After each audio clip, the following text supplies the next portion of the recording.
significant concerns. Vulnerability assessments that might be conducted periodically to identify weaknesses in your environment. We also have Penetration test results used to exploit discovered vulnerabilities. And finally, IT security audit reports. All of these provide a wealth of information, but this is only going to be very useful if it's compiled and analyzed centrally, so that we have some kind of a tool that can analyze the data looking for indicators of compromise. The logs in and of themselves are useless unless we use them in a specific manner. Now, there are a couple of different IT security intelligence data formats that are standard in the industry, one of which is called STIX, S-T-I-X. The other is called TAXI, T-A-X-I-I. Let's start with STIX. This stands for Structured Threat Information Expression, and it deals with storing information about threat actors and incidents that have occurred, as well as indicators of compromise, and also the tactics employed by adversaries to run attacks. So it has details about exploits. It's a common language that's used to describe cybersecurity threats. Let's do Now, another it one. also Next involves question on our information list about is taking this a one course that of asks, action to mitigate those a threats. company TAXI uses- stands a for company Trusted uses Automated a Exchange of system Indicator that uses Information. a Now, deterministic this is a method processing of schedule exchanging during cybersecurity Which data of that's following been would formatted, best for describe example, using this the system? STIX Would format. it be So we What have a makes a number of different post-university mechanisms person? then Most that we people can don't have use time to to learn waste. about They want to threats, move their career reduce their forward. impact, and Most then people don't have how money to to waste. document They want a information good about them education and at then a great value. exchange that Are information you to a help post other person? Find organizations out and at individuals. post.edu. Known for pursuing your passions. No one wants to be known for cancer, but a treatment can be. Keytruda is known to treat cancer. FDA approved for Effective 18 IT security types of cancer, including specialists certain are early up to stage date and with the advanced latest cancers. threats, One of those tactics, and cancers is early techniques stage used by non-small cell lung adversaries cancer. to Keytruda may be compromise used with systems certain and chemotherapies before exfiltrate surgery when you sensitive have data. early stage lung cancer, Now, which one can be removed by source surgery, is and the then continue alone after surgery to attack.miter.org help prevent your lung website. cancer from coming back. As it says on the landing page, this is a globally accessible knowledge base of adversary tactics and techniques based on real-world observations. This is absolute wealth of information. If this is not something that you've spent some time on, you need to allocate time to spend it here. This will help you personally as your career within the IT security field, but it will also help the organization you're working with to help prevent and countermeasure attacks.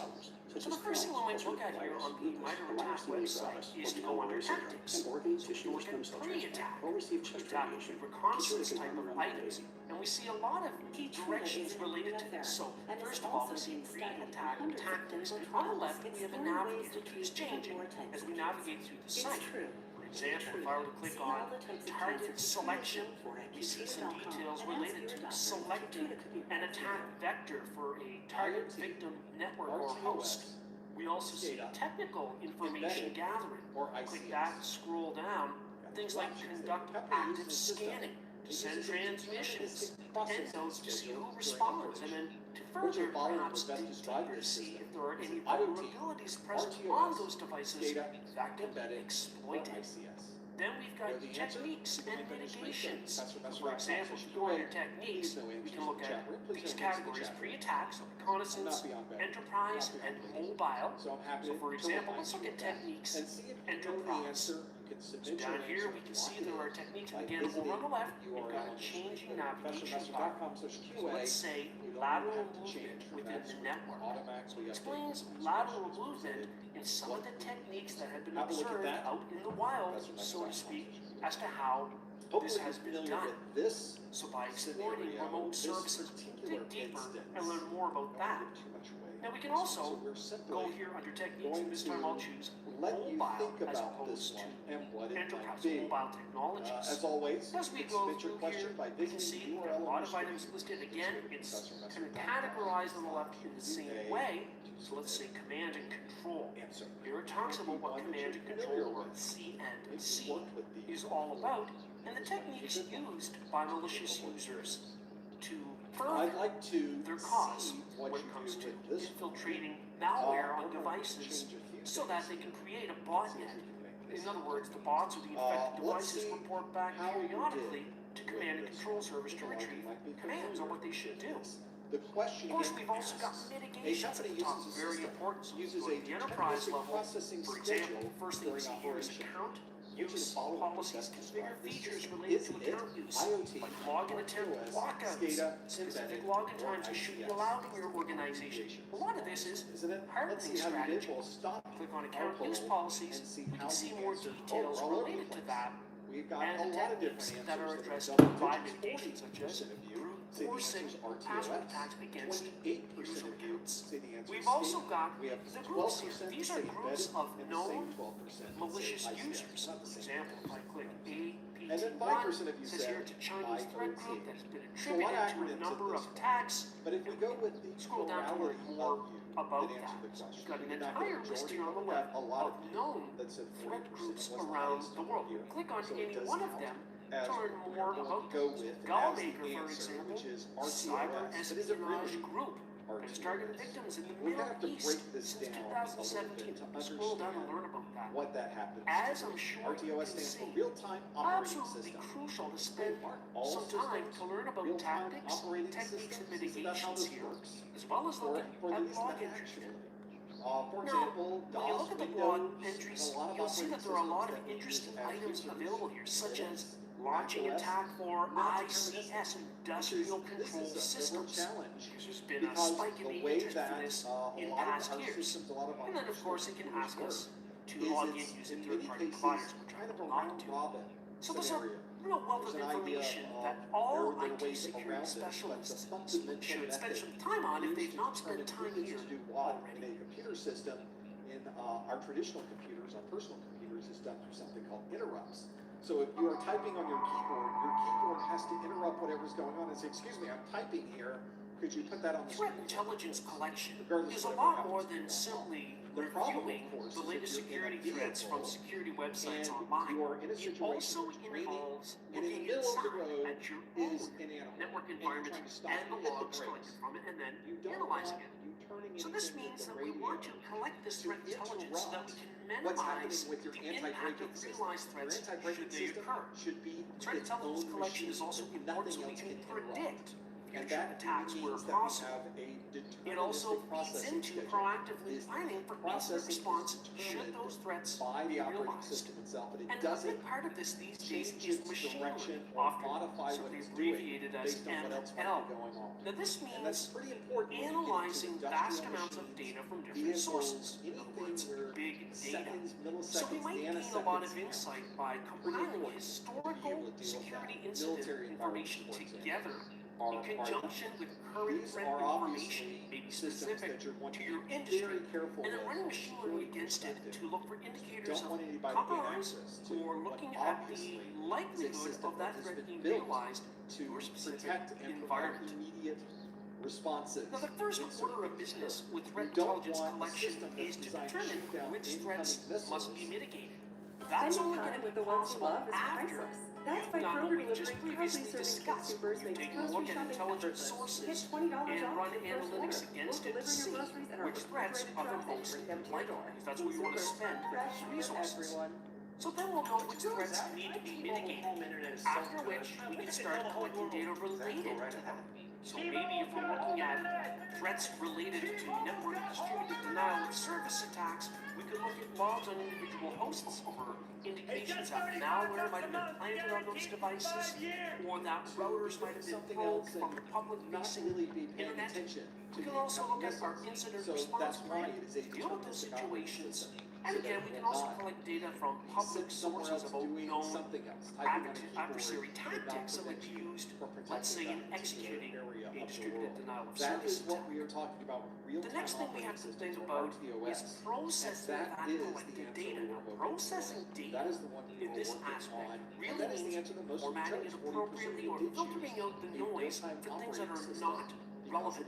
In order to filter out what's not relevant or what's normal, you have to have established a baseline of what's normal. Then it's pretty easy to know what is not normal. After analyzing the data in detail, because we filtered it already, we can then configure our machine learning tools, or it might be done automatically, to look for indicators of compromise. An example of this might be the fact that we've got the presence of new Linux hosts on the network that weren't there previously. Large-scale We don't even equipment, use especially Linux. used for things like The next thing is to disseminate or share those findings, and then have feedback on them, which feeds back into the original which threats must be mitigated.